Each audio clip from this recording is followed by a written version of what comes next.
the 6.2 Hellcat redeye engine, okay, and that would be producing close to 800 horsepower, and that trim level would be a direct competitor to the GT500 and the Camaro ZL1 1LE.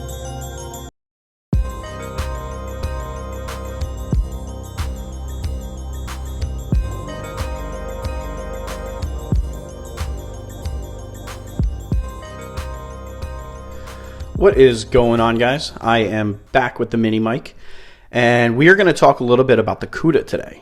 And this is something that has been extremely speculated since 2017. Now, before I jump into that, I just want to say that if you haven't checked out the RT Life store, definitely go ahead and check it out. It's in the description. I have t-shirts for anybody that's into Mopars, okay? $392, $345, you name it. I should have something up there for you. So really, I just want to say thank you to anybody that has purchased anything in that store and anybody that's planning on buying anything. It helps the channel more than you know. So thanks a ton for the support. You guys are awesome. So let's jump into the Cuda. Now, the Cuda has been speculated since June of 2017, and the reason why is because FCA took out the trademark Cuda. Now, this is a vehicle that would very much fit into the lineup perfectly. You have the Charger, the Challenger that seem to dominate the drag strip. Both of them are very heavy vehicles that are great for everyday use, street strip kind of a thing, but they do lack the ability to handle turns at the track. So having a Cuda to kind of plug into the lineup would fit very naturally, especially with the Viper going away. Now, the Viper obviously was an extremely expensive vehicle, and the Cuda would not be a direct replacement because the price point would be totally different. That being said, the Cuda offered in two trim levels would be ideal, okay? You have the 6.2 Hellcat redeye engine, okay? And that would be producing close to 800 horsepower, and that trim level would be a direct competitor to the GT500 and the Camaro ZL1 1LE, and it would come with the 8-speed automatic, weigh about 3,400 pounds, have the 373 gearing, so a lot of that horsepower torque is going to be a little bit on the down low, so braking and accelerating through turns, you're gonna have that that horsepower where you need it. And then the 315 NT05Rs that come on the Dodge Demon would be in the back. Now, if you notice the renderings, it does have a wide body in the back so that those big, those tires will fit no problem. Now, the Cuda, in my opinion, is something that's extremely essential, or something that Dodge would very much benefit from. And the reason why is if they offered the Cuda in these two trim levels, it would be basically showing Ford and Chevy that they not only can compete, but they can dominate, okay?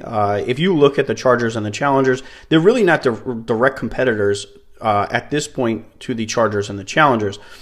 Ford and Chevy went more to the sports car realm, and Mopar, Dodge kind of stuck around with that old school, we're gonna, gasoline and burnouts and hitting up that drag strip. And, so Mopar in itself is its own competitor. It actually is not competing with Mustangs and Camaros. And I think the Cuda would be really something that Dodge can say, okay, you know what? Let's go play their game and let's go win it, okay? So the Cuda would be a lightweight, high horsepower vehicle that would be offered up in two trim levels. And the second trim level would be a 392 6.4 that's, about 500 horsepower. And that would be a direct competitor to the GT350 R and the Camaro 1LE. So you would have these two trim levels being offered in the Cuda, no V6, no 5.7, nothing.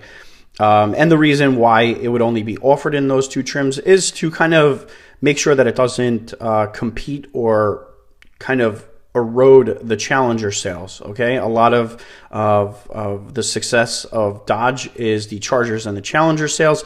So if you brought the Cuda back, make it a 2 trim level car that really is just aimed towards competing against the sports car type of cars out there. I'm going to cut myself short, but I really want to see what you guys think about the Cuda. What do you think about having it as a 2 trim level vehicle? I think this would fit into the Dodge lineup perfectly. And again, you know what? Anybody that hasn't checked out the store, definitely go and do it.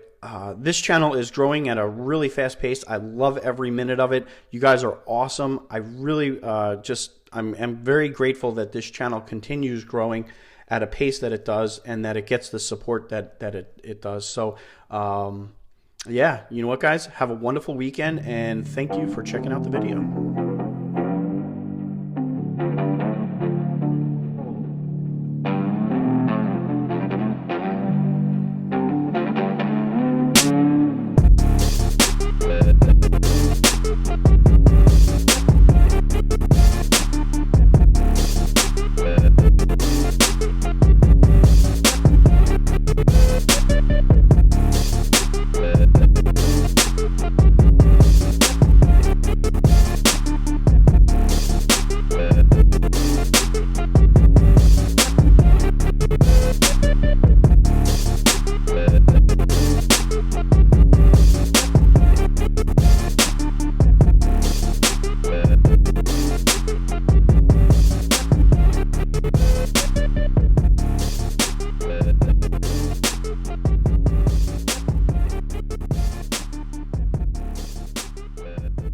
That thing have a Hemi? Something like that. Let's see how fast it goes. You think you could beat me in a race?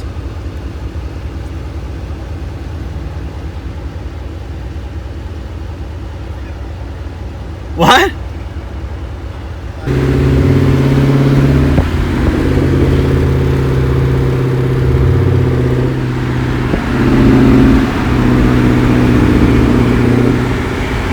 I thought it would be faster.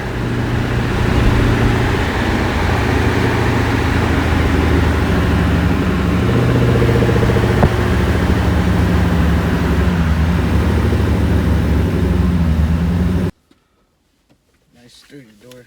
I can't believe you parked in the driveway. You know, that's the spot that I'm supposed to go in on the way back. What do you mean? Like, the middle spot is my Where do you want me spot. to park, bro? There's no parking outside, bro. You want to park on the other side of the You're road? funny. You just park out in the street. I'll I'll tell you, the audacity, the nerve. Bro, when I first pulled in, you told me to park on the driveway. Yeah, but now you're not first. Oh my God. I'll tell you. Okay, you ready? No, dude. Here we go. Pull down, Tio. Oh my God. You feel like there actually is a small pull in there, Yeah. but you see that there's no traction. Yeah, right off the line. And the yeah. front wheel drive is a pain in the ass. This is front wheel drive? Yeah. Really? Yep. It's too much power for front wheel drive. All right. You ready? I'm ready. Give it another little acceleration. I can't do it from a dead stop, but okay, here we go. Screen. See that? Spinning. You think I could take you in a race? Yeah, I don't know. No, I couldn't. Even though this thing is pretty light, there's just not enough